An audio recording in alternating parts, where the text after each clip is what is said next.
Okay, Mario. Just got your name in the middle. A provocative question about the robots to clean like the the sewage system from trash. And of course there would be another possibility to teach people not to throw trash on the street. But that's probably more difficult than artificial intelligence. But just a comment. I mean, comparing like Germans and other people and people who are sort of very anal and correct and never throw trash, and other people, most of the world does it. So just a provocative question. Okay, more a comment than a question. Okay. Thank you. Thank you. That was a comment, right? Where's the question in it? I'm sorry. No. You have to speak in robot. Okay. I mean, there would be basically a solution to most of that if people could be convinced not to throw trash everywhere. But it seems to be certain populations who do it and don't, so I guess there's probably no solution. It's easy to make a high IQ robot to clean it than to convince people not to throw trash. But some populations do it. I could imagine some Chinese, probably in Singapore, or probably they get the rat and cane, and also if they do it, it works there. Okay. So yeah, it's a comment. All right. Any other questions from the floor? Yes. Here, please. How many shots? Budi. Nothing. Oh. Hey, Mr. Diaz, and Mr. Ken, I'm very good speaker. I missed your session, I'm sorry. But this question is for Mr. Diaz. You are actually fighting the power company, right? Essentially for these projects. What's the response from all this power company in regards to your project? Are they actually say, hey, this is a good project, let us get involved as well? Or they say, oh, you're actually taking our revenues away? Thank you. I think that the large solar farms and net metering have more of an impact to threaten the power companies. So they don't see the small guy that's creating this kind of large-scale village kind of movements. Actually, I forgot to put a little bit of I forgot the last slide, which was really important, which is. We're now taking those solar street lights and connecting them all into a local area network for very cheap, and now villagers can text each other using the excess energy. But anyway, so sometimes, just like Grameen Bank, you don't really think that groups of 5 women in villages are going to threaten the banking industry. But we get paid 98%, and yeah, I said we have 2,700 members all around the world. So they don't really see it because it looks small, and then sometimes we use the plastic bottle just to hide the fact that it's actually like working. So they don't really think of it as a threat, so don't tell them.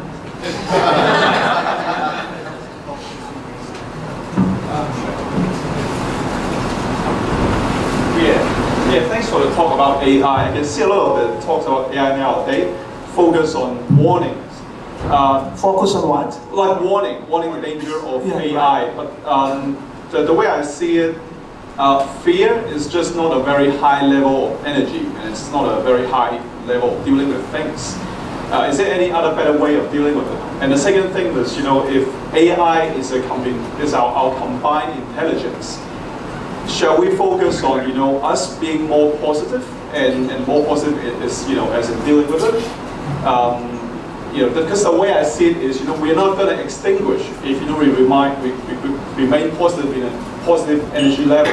And violence, it shouldn't be a way to deal with things if it's from a high intelligence. There should be something else that AI is going to do towards us. So yeah. Okay, thank you for your question. Number one, that's why I said a number of times that I'm not against artificial intelligence per se, but it's important for people to be aware of what's going on, because we may be doing all of this stuff, then all of a sudden this thing comes and we're totally unprepared. For example, like here, It's a beautiful beach resort. And then we didn't know that there was a tsunami in Indonesia.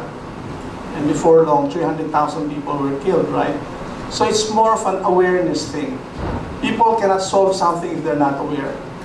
That's why I ended the talk with some positive things about people in the AI industry itself starting to realize some of these things, what they can do, and so on. Because of lack of time, I did not emphasize, that's why I'm very happy actually, Kenneth's, and of course, the pre-presentation.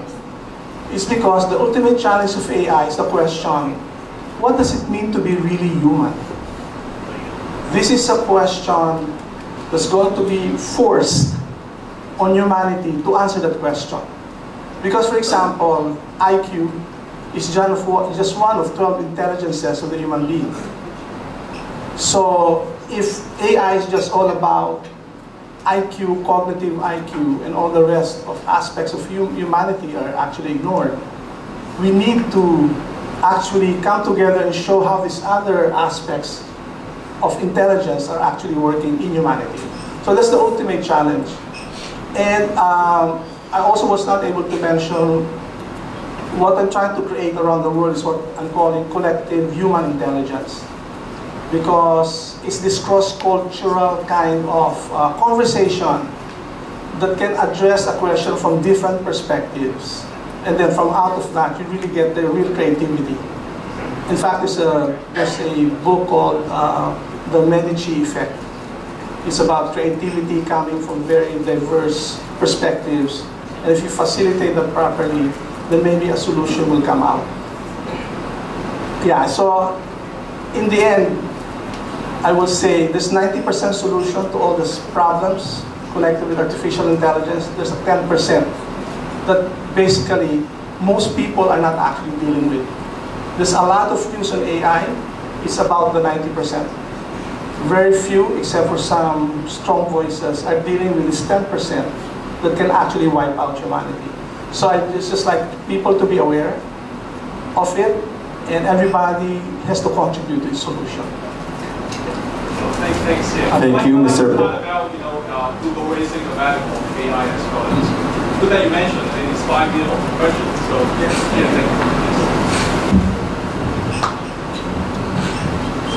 Thank you, Mr. Perlas.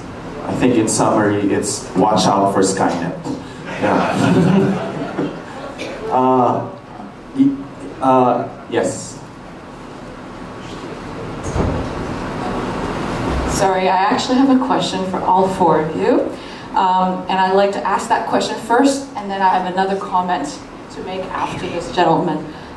So actually, we were from very diverse backgrounds. We have deep sea exploration, we have furniture, we have social impact out of waste material, we have talks about AI. So what inspired you to focus on these things? Because there has to be some sort of a journey psychologically or even mentally that got you to where you are today. And be it very far in the journey or just getting started. So can you just give us a very, very quick one-liner? That would be perfect. So a well thought out one-liner. And while you're thinking about that, I actually just like to make a comment referring to the gentleman right there. I totally agree that fear-mongering is what we do not want for AI. And for the Facebook language that got shut down because they started talking to themselves, and I quote what they said, okay? Bob, I everything else. Balls have zero to me, to me, to me, to me, to me, to me. You, I, everything else. I think I would want to shut that down too. So it's not because that it is talking to itself and it's becoming too smart. I think it doesn't look too smart to me. So that is actually something that I'd really like to mention. And now back to you. Thanks. Who'd like to take the question first? With regard to your journey, your psychological or mental journey that took you to your area of expertise. I think that was what my whole presentation was about. So you were sleeping. So I think I'll pass the microphone on to you. Actually, I think I explained my part also in my presentation. Yeah, so me too, I'll pass. Yeah, for me, it was just like being in school. I started realizing sitting there that, you know, most of my classmates were trying to make life better for people already whose lives were better. It's like, you know, 90% of them were like, how do I make that big contract from people that are really making money already? And I said, okay, that's fine, but what if you just applied, like, you know, 10% of your time for people that will never step into your office? I mean, what will that look like for humanity? Like, we're not asking you to be not successful, but can you just drag as many people along with you with your success, right? The broader meaning of success being, you know, hey, be successful, make your employees successful, make society successful, and you know what? The biggest debt is what you take from the environment. How can you just keep it? Because that's the human heritage of sustainability. So that realization that everybody in the room, I think, how do you inspire them to think of success in a broader definitions of success, which is sustainable, and basically that it cannot be that we're training the best minds that we have to make lives better for people that already are at the top of the food chain. So I don't know about robots, but I'll pass it to Nick. Yeah, thank you for that question. I'll start with a short answer, and then a relatively longer one can be kept to one sentence. That language that you just quoted, it looked dumb, exactly, but it was a new language. Yes. So this has to be understood. So this kind of language may look dumb for human beings, but it was actually a coherent programming language. Okay, so, and that actually was, yeah, exactly, 01, 01. It might be incomprehensible for us, but it's the language they made, so they themselves understand it. And the fact that we don't understand it, well, that's something different already. So anyway, what got me into this, when I look back, I realized that I've always had the question, why do certain technologies, despite, you know, questions about it, why are they getting mainstream without a massive conversation among people? So, like example, the 12 nuclear plants that we shut down here in the Philippines, it was martial law, there was a dictator, he was forcing it down. So then the same with the pesticides and so on. So I've actually been involved from the beginning with technological issues that have affecting the lives of millions. And then when I encountered AI, I said, okay, I think I'll have to drop everything. Before that, I was dealing with climate change. So I dropped everything because in the country here in the Philippines, there was hardly a conversation about it, and I wanted to start that conversation. That's why I actually spoke with some of the senators and so on, and the conversation is starting to go on now. And we are going to be drafting new legislation on artificial intelligence, at least in the Philippines. Sorry, I have a question, which is, one of the most beautiful airports I've seen has just been opened in Cebu yesterday. It's all made out of laminated wood, and so what was your inspiration for changing the way that our gateway into Asia with all those like really brute airports? What was your inspiration for that? Sorry, I just like really admired it as I looked out of the airport. Yeah, we just inaugurated a new airport today, but it'll be operational only July 1. So sadly, you won't be leaving from that airport. But it's inspired actually by it's an inverted hull, you know, of a boat there, and it's inspired by the ocean. So the shape looks like waves. You have to see the interior actually is and most airports are really cold. You know, they're made out of steel, glass, granite, and this one's almost the entire thing is also made out of wood, and it's Austrian technology. It's called glue-lam. It's laminated glue that's pressure treated. And so the entire ceiling is made out of wood. Yeah. And I think it's the biggest of it's the biggest glue laminated structure in Southeast Asia. Okay, wait. With that, I'll just, there's another question being I need to go by order of who raised their hands. Sorry. Okay, but with that, you had your chance to ask your question. With that, no, I have to be strict because everyone wants to ask a question. So please make your question count. But let me just say, because I heard it twice already, fear-mongering. I don't think anyone is fear-mongering. There is a difference between fear-mongering and caution. And caution is the word of wisdom that we are going with. It's not fear-mongering, it's just caution. Okay? Do you still want to pose your question? Okay.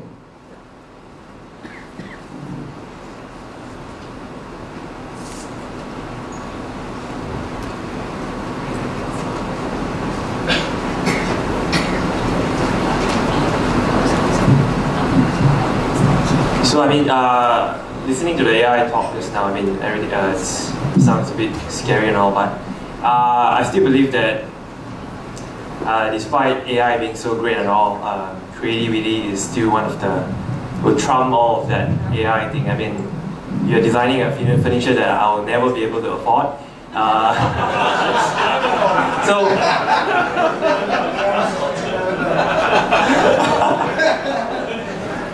So I mean, we've read a lot in the news about like Elon Musk in their what you call it, the first principle thinking, and I just like know like every morning when you wake up, what's the first thing that comes to your mind? Like what kind of discipline that you need to put through to be able to like consistently producing like the masterpiece like that. That's the kind of. Okay, I have time for. I'm sorry. Please. Sorry. I'm so sorry. I was just informed that we can only take one more question after this. Okay. So creativity is really like a discipline. You know the Einstein thing, right? It's more perspiration than inspiration, and it's really true. So what I do is every day I try to set like an hour or so to try to come up with designs. And sometimes it comes, sometimes it doesn't, and sometimes it's really, really painful. But you have to go through that every day. So the creativity is just like any other sport. You just need to do it. You need to do it consistently, regularly. And the more you practice how to turn a concept into something tangible, the faster you are, the faster you master it. So that's it. Thank you. First of all, thanks to all the speakers for sharing. Kenneth again, sorry to continue the hot seat for you. I'm a big design buff and all. They say imitation is a form of flattery, but from a practical point of view, how do you deal with copycats? I shoot them. So yeah, it is a big problem. It is a big problem, especially in our part of the world. So we patent it, and but it's really hard. I mean, if the big brands even have a hard time going after it, what's a small guy like me to do?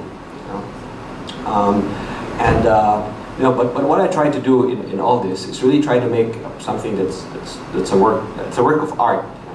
I remember a professor once told me and he says, why is a Louis Vuitton bag made out of PVC sustainable? And he said, have you ever seen someone throw it away?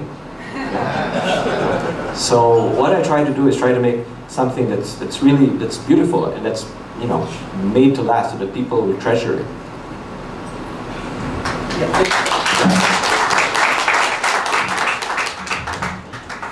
I just want to say something without demeaning the talent in this room, right? The reason I got excited with your press, it's one creation after another, right? This is the way humans should be in the age of artificial intelligence. Because technically, anything that's finished can actually be programmed. So this is the reason why, for example, that kind of art can be imitated through artificial intelligence. And so the challenge really is to become really continuously creative. So I just wanted to mention it there so that you can get an idea of what's up. Because like, for example, AI has already composed music of Mozart that was even better than the professional piano player playing Mozart, for example. So anyway, just to give a perspective, not to scare, but to actually challenge us to become even more creative and human. Not to incite fear, but instill caution. Okay. Okay, one final question. One final question. From Larry?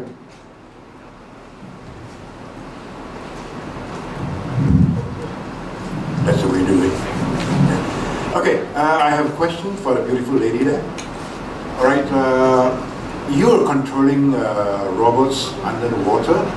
Now we know that communications into the water is very difficult, right? How do you, for example, you have a robot 35,000 feet in a Mariana Trench. How do you communicate and control it? What kind of technology do you use?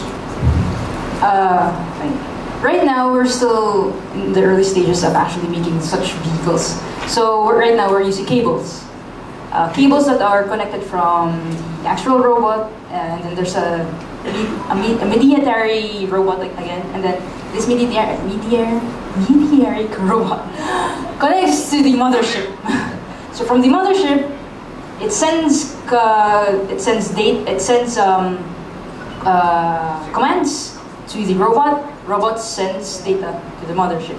That's the scene right now. What we want in the future is that using AI, we want the robots underwater to be tether-free. So that's the autonomous underwater vehicles. But right now it's very hard to, it's still in development. But for those autonomous underwater vehicles that doesn't have tethers, we use vision first. And then there's also acoustic, because sound sound underwater is very strong. I mean, it's a good way to communicate. And yeah, basically those two, vision and acoustic. But acoustic, the response will be pretty slow. No, actually. It's fast, sound travels faster in water. Faster than air? Water. Yeah. Yeah, but... Okay. Thank you very much for that. And with that, Mensa Philippines would like to present a token of our appreciation to our 4 speakers. A round of applause.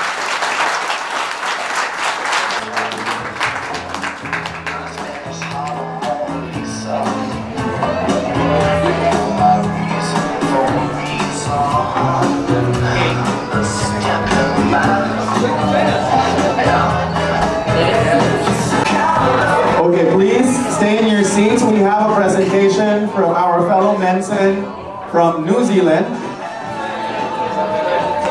Jacek Siwinski. Did I say that right? Jacek Siwinski.